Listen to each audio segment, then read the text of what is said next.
Subscribe na kushare katika channel yetu ya Ali KKTV YouTube, na unifollow TikTok, Instagram, Facebook Ali KKTV.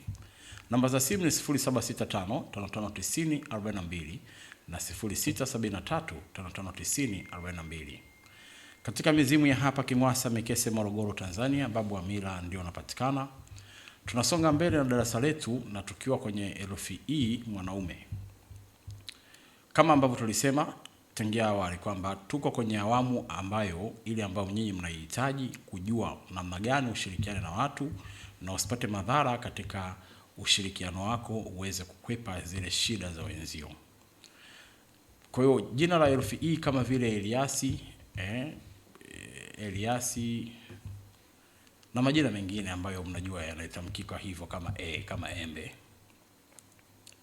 Jina hili kama umepewa kutoka uchanga wako na likakulea hadi miaka 3 hadi miaka 7, basi hakika hilo ni jina litakalo kuongoza katika nyota namba 5, nyota ya moto wa vurugu, moto usiowaka katika mpangilio. Lakini tukikumbusha kwa machache na kwamba utakuwa ni mtoto mwenye akili nyingi sana, mtu ambaye anakuwa na akili sana katika utendaji wake wa kazi, anakubalika sana anapokuwa shuleni au ofisini. Kwenye nje ya nyumbani kwake akili yake ni kubwa sana na watu watamfurahia mno. Lakini nyumbani kwake akili yake haitafanya vizuri, kiasi kwamba kwa mke wake lazima alete shida na lazima amchoshe moyo mkewe katika maisha yake. Ni kitu cha kawaida sana kwao. Ni wanaume fulani ambao tena kama akiingia kwenye unywaji wa pombe, basi anakuwa na matumizi mabaya ya fedha yasiyoleta maendeleo katika familia. Kikawaida utamkuta mtu mwenye sifa kubwa sana kielimu, usomi, pengine cheo, pengine fedha, lakini maisha ya nyumbani kwake yeye, mkewe na watoto yatakuwa ni tofauti kabisa na sifa yake ilivyo. Hiki ndio kitu ambacho huwa anapitia. Lakini huku kwingine nje watu watakuwa wanampenda, wanamfurahia, akili yake ni kubwa, ni wenye maarifa kabisa ya kufanya mambo yao yaende vizuri. Tukumbuke kwamba hii nyota namba 5. Ina tabia ya kifo cha ghafla, kwamba inapotokezea habari au msukosuko kuhusiana na kifo, yeye ni ngumu sana kuona labda amepata ajali hivi kaumia, kaugua hospitali. Yaani ukiona kaumia anaenda anaugua, uje huyo anapona. Lakini kama ajali au tukio fulani au ugonjwa fulani ambao unatakiwa kumpata kwa kifo, basi kitokezea ni hapo tu papa mara moja tu amekufa. Sio kitu ambacho kitakuwa kina subiria. Na ukumbuke kwamba nimesema kifo chao wao wanaweza kukiona kabla. Yaani anaweza kujua sasa anaenda kufa kabla, ndani ya siku 3, 5, 7 au siku 21 inategemea, au siku 14 inategemea. Anaanza kuona kabisa sasa kwamba mimi naenda kufa. Hicho ni kitu ambacho baraka hii wao wanayo ya kujua mapema kwamba sasa muda wake wa kufa umefika. Lakini watu wanaishi kwenye hofu, wasiwasi, kichwa, maumivu ya kichwa mara kwa mara. Hiki ni kitu ambacho wanakipitia mara kwa mara, na ni watu ambao hawaachi wanawake, ila wanawatesa sana wanawake zao, hasa yule mke wake mkubwa wa nyumbani huwa anamnyanyasa sana kuliko wanawake zake wa nje. Nje anateswa yeye, ndani anatesa yeye. Hiki ndio kitu kikubwa sana kwenye maisha yao ya kindoa. Licha na akili na maarifa, sasa sehemu gani ambako wanaweza kwenda kufeli? Sehemu atakaye kwenda kufeli ni pale kukosa kuwajua maadui wa kushirikiana nao. Tukumbuke marafiki zake ni upepo na moto wenzie. Kwenye upepo ni C na O, G na S, K na W. Hao ni upepo, na tukumbuke kwamba herufi C na O hapo ndipo anapotakiwa yeye kuoa. Manake C na O ni upepo wa vurugu. Kwa kuwa C na O ni upepo wa vurugu, lakini ni moja katika wanawake imara ambao wanaweza kupambana na mwanaume katika sifa mbalimbali za mapambano ya kiuchumi au kimiongozo ndani ya nyumba. Kwa hiyo huyu ndio mwanamke anayekusudiwa kumwoa yeye kwa usahihi.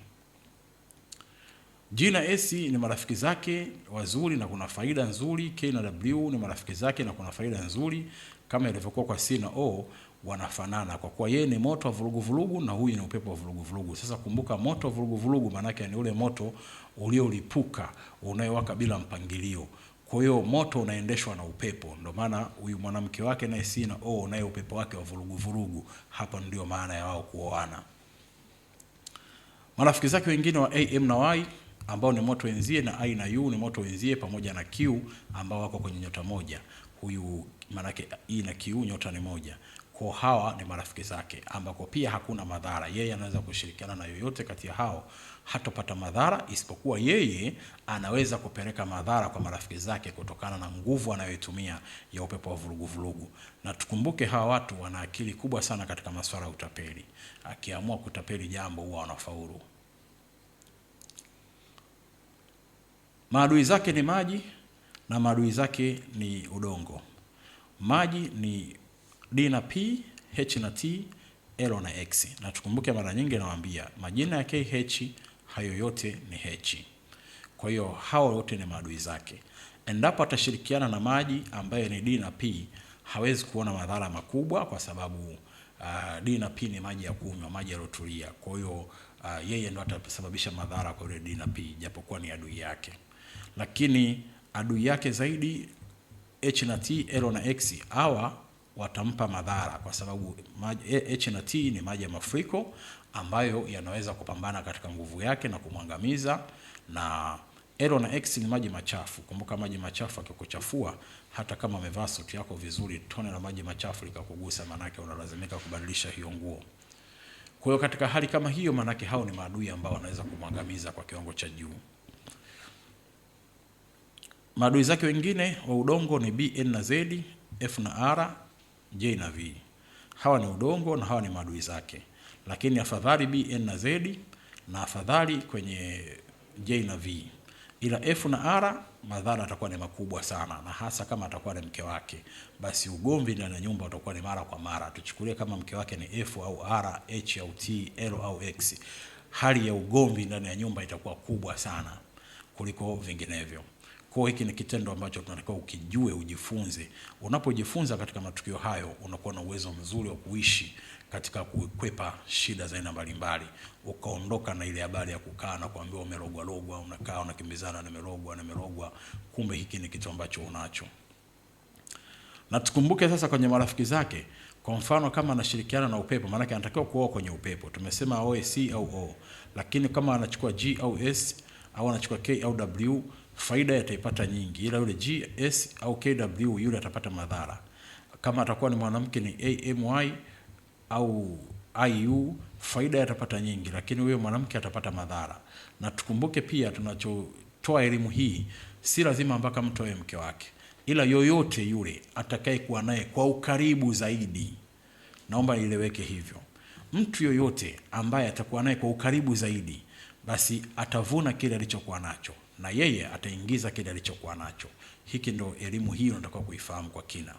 Kwa hiyo tuchunge sana ushirikiano wetu na watu, tujue kabisa nani unaishirikiana naye na wewe nguvu yako ni ipi. Kutokana na hizi elimu tunazowapeni, bado kuna wale maswali kwamba sasa nimeelewa nitajisaidiaje. Basi hapa katika Mizimu ya King'wasa Mikese, Morogoro, Tanzania, kwenye kila tarehe 2 mpaka tarehe 9 ya mwezi wa 12 kwa kila mwaka tunakuwa na tambiko kubwa. Ibada inaanza tarehe 2 kwa asubuhi na jioni, itaendelea hivyo mpaka inapofika tarehe 9 kuamkia tarehe 10. Tarehe 10 asubuhi ibada inakuwa imeisha. Karibu wewe na mwingine yoyote anayetaka kuja kwenye Mizimu ya King'wasa Mikese, Morogoro, Tanzania, kuja kufanya ibada kwa pamoja. Karibuni sana, na tutaendelea kukumbushana katika elimu zetu hizi za majina ili tuendelee kuweka umakini na tushirikiane na watu katika kiwango kilichokuwa bora zaidi. Tukumbuke herufi E ni wasomi sana, wana akili nyingi sana na wana faida nyingi sana, isipokuwa kama wewe umeolewa na herufi E, basi zingatia kwamba huyo mume wako anapofanya mambo haya yasiyokupendeza nyumbani, hii ni nguvu ambayo kazaliwa nayo. Na wewe pia mwenyewe mwanaume mwenye herufi E, basi elewa kwamba lawama yote ambayo unaipitia nyumbani ni nguvu yako. Kwa hiyo unahitaji kujitambua na kujirekebisha. Ali Hatibu Kilusungu, mtafiti majina katika maisha ya binadamu, na usubscribe na kushare katika channel yetu ya Ali Keke TV. Unafollow TikTok, Instagram, Facebook Ali Keke TV. Nilichokisahau ni siku yako bora ambayo ni siku ya Jumapili, na rangi yako ni rangi ya dhahabu. Rangi yako ya nguo rangi ya dhahabu, siku yako bora siku ya Jumapili. Hiki ni kitu cha msingi pia kwa kufahamu. Karibu sana.